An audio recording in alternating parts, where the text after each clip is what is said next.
अस्सलाम वालेकुम नाज़रीन, कैसे हैं आप? उम्मीद है आप सब ठीक होंगे। अल्लाह ताला हम सब पर अपना करम और फजल बनाए रखे, आमीन सुम्मा आमीन।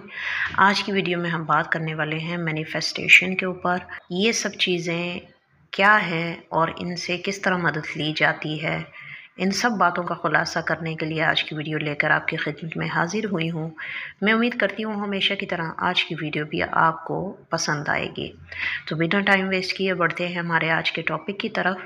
सबसे पहले हम बात करना चाहेंगे कि मैनिफेस्टेशन है क्या। मैनिफेस्टेशन अपने माइंड की ऐसी प्रोग्रामिंग या अपने इरादे की ऐसी प्रोग्रामिंग होती है जिसमें इंसान 24 आवर किसी भी चीज़ को अगर सोचता चला जाए तो उसका ऐसा मानना है कि वो चीज़ें या कुदरत कह लें उसकी जो है हेल्प करती है उस सारे काम को कर पाने के लिए। यानी जब इंसान किसी भी चीज़ का इरादा करता है और उसको 24 आवर और कंटिन्यूसली अपने ब्रेन के अंदर उसको दोबारा से रिवाइज़ करता रहता है, तो ऐसी सिचुएशन में एक एनर्जी वेव्स पैदा होती हैं जिससे कि इंसान जो भी चाहे या जिस चीज़ की भी तमन्ना करे उसको ऐसा लगता है कि वो सब हो सकता है। तो यहाँ पर मैं इस बात का खुलासा इसलिए करना चाहूँगी क्योंकि मुझसे ये सवाल किया गया था कि क्या मैनिफेस्टेशन करना सही है इस्लाम के पॉइंट ऑफ व्यू से, और क्या इस्लाम हमें इजाज़त देता है मैनिफेस्टेशन करने की। तो इस बारे में सिंपल सी एक लाइन आपको कहना चाहूँगी कि अल्लाह रब्बुल इज़्ज़त ने कुरान पाक में फ़रमाया है कि तुम मेरे से जिस तरह का गुमान रखो मैं तुम्हारे साथ वैसा ही मुआमला करता हूँ।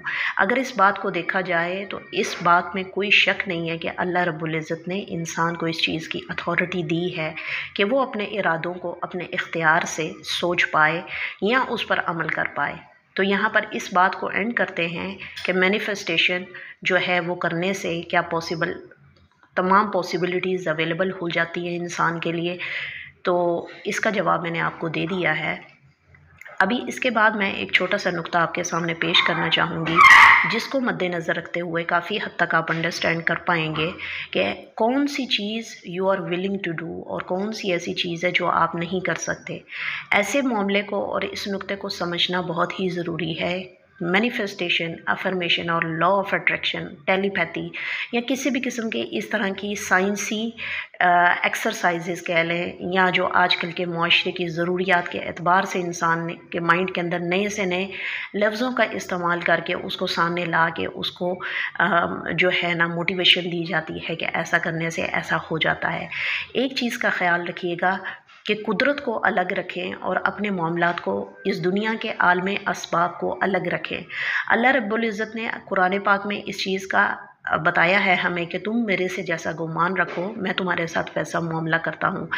अगर इसको देखा जाए तो ऐसी सिचुएशन में भी बहुत से ऐसे मामलात हैं जो हम बज़ाते ख़ुद अपनी मर्ज़ी से करते चले जाते हैं और उसके अंदर बीइंग ए मुस्लिम रिलीजन के पॉइंट ऑफ व्यू से या अपने प्रैक्टिकली ज़िंदगी गुजारने के पॉइंट ऑफ व्यू से अगर देखा जाए तो हर इंसान को पता होता है कि कौन सा रास्ता सही है, कौन सा रास्ता जो है वो सही नहीं है, किसको मुझे फॉलो करना है और किसको मुझे नहीं फॉलो करना, कौन सा ऐसा काम है जो करने से मैं प्रॉब्लम्स का शिकार हो सकता हूँ या जो करने से मेरी अपनी ज़ात की पहचान जो है वो ख़त्म हो जाएगी, और कौन सा ऐसा काम है जो करने से आपके अंदर तरक्की और आपके अंदर मोटिवेशन और आपकी एक जो है ना अपनी पहचान बनती चली जाती है।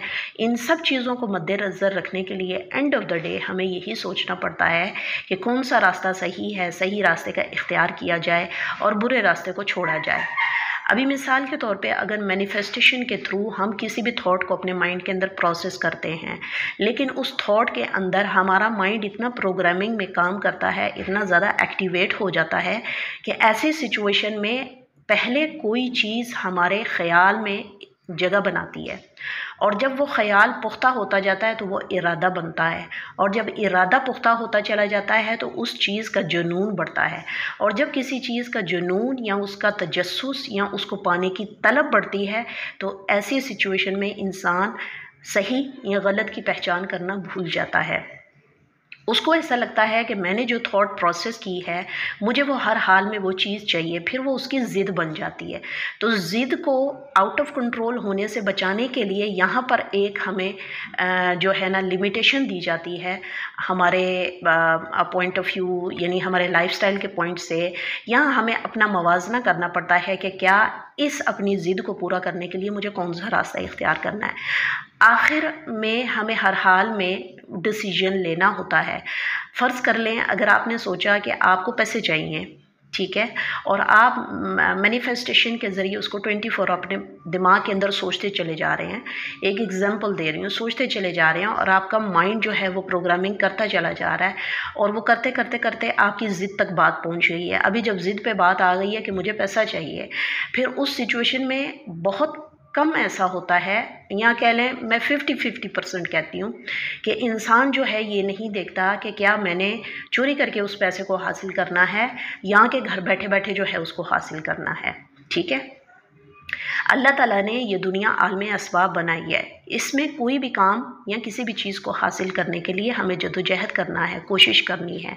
तो अगर पैसा बनाने के लिए मेरे अंदर मोटिवेशन आती है और वो मोटिवेशन मैं एक जॉब के ज़रिए, एक बिज़नेस के ज़रिए या कोई ऐसा काम करके अपनाऊं तो वो तो एक अच्छी चीज़ है। लेकिन अगर वो मोटिवेशन जो है मुझे गलत रास्ते की तरफ लेके जाएगी तो फिर इस सिचुएशन में उस मैनिफेस्टेशन का कोई कसूर नहीं है, उस प्रैक्टिस का कसूर है जो आपने किया और अपने माइंड के अंदर एक ख्याल को जगह दी, इतनी जगह दी कि आप उसके बगैर जब तक उसको सामने देख ना पाएँ तो आप सुकून ना महसूस करें। तो ये सारी बातें जो है बड़ी मायने रखती हैं। अभी मैं लास्ट में आपको बताना चाहूँगी कुरान के पॉइंट ऑफ व्यू से कि अल्लाह रब्बुल इज़्ज़त ने इंसान को किस चीज़ की इजाज़त दी है और किस चीज़ की नहीं दी। यहाँ पर कुरान पाक के अंदर अल्लाह रब्बुल इज़्ज़त ने कुन फयकून का लफ्ज़ इस्तेमाल किया है। ये बात करने का मकसद इसलिए है क्योंकि बहुत सारी बातें जो हैं लोगों के दिमाग में होती हैं और बहुत सारे सवालात करते हैं। तो कुछ लोग ऐसा सोचते हैं कि कुन फयकून ये मैनिफेस्टेशन है या मैनिफेस्टेशन इज़ कुन फयकून है। कुछ ऐसे मामला जो हैं ना वो सुनने में और देखने में आते हैं।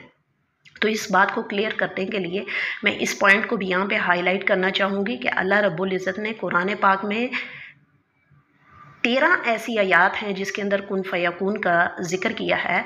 वक्फे वक्फे के साथ मैं शॉर्ट्स के अंदर वो आयात डाल दूँगी, उसको आप देख लीजिएगा और उनके तर्जमा जो है वो आप पढ़ लीजिएगा। उससे काफ़ी हद तक आपको आसान हो जाएगा कि अल्लाह रब्बुल इज़्ज़त ने कुन फयकून को किन किन मकामात पर इस्तेमाल किया है और उस कुन फयकून के इस्तेमाल करने की रीज़न क्या थी। ठीक है, और अगर बीइंग ह्यूमन ये बात आप अपने दिमाग के अंदर बिठा लें कि अल्लाह रब्बुल इज़्ज़त ने इंसान को कुल्ली इख्तियार नहीं दिया। कुल्ली इख्तियार को मैं आगे एक्सप्लेन करूँगी, यानी पूरा पूरा इख्तियार अल्लाह रब्बुल इज़्ज़त ने इंसान को नहीं दिया। अल्लाह ताला की ज़ात वो वाहिद ज़ात है जिसको कुल्ली इख्तियार है कि वो इस कुन फयकून का मालिक है, वो जो चाहे वो कर सकता है। कुन फयकून का मतलब यानी कुछ भी अल्लाह इरादा करे और वो चीज़ हो जाए। अब यहाँ पर अगर इंसान के इरादे की बात की जाए तो पता लगता है कि अल्लाह रब्बुल इज़्ज़त ने इंसान के लिए दुनिया मुसख्खर कर दी। तो अगर इस दुनिया में बीइंग ह्यूमन रहते हुए हम कोई चीज़ अचीव करना चाहते हैं तो हमें अपने दायरा के अंदर, अपने हदूद के अंदर रह कर उसको करना है। अल्लाह ताला ने इंसान को कुल्ली इख्तियार कुन फयकून का नहीं दिया। बहुत सारे ऐसे मामलात हैं हमारी ज़िंदगी के अंदर जो हम करते हैं अपनी मर्ज़ी से करते हैं, यानी अल्लाह ताला ने आधा इख्तियार आपको दिया है, बाकी का आधा इख्तियार उसके रिज़ल्ट का वो अल्लाह ताला ने अपने पास रखा है। लेकिन यहाँ पर एक बात मैं क्लियर करती चलूँ कि शादी होना तो लिखा हुआ है, लेकिन उस शादी के लिए जद्दोजहद कौन करता है? हम खुद इंसान करते हैं ना, राइट। तो अपने लिए लाइफ पार्टनर चूज़ करना भी हम खुद करते हैं। तो यानी हम अपना इरादा बनाते हैं।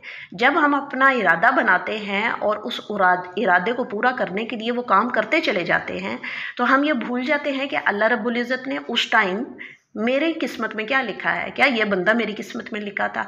हम ये बोलते हैं कि इस बंदे को मेरी किस्मत में लिखा था इसीलिए इस बंदे को मुझसे मिलाया। ऐसा नहीं होता।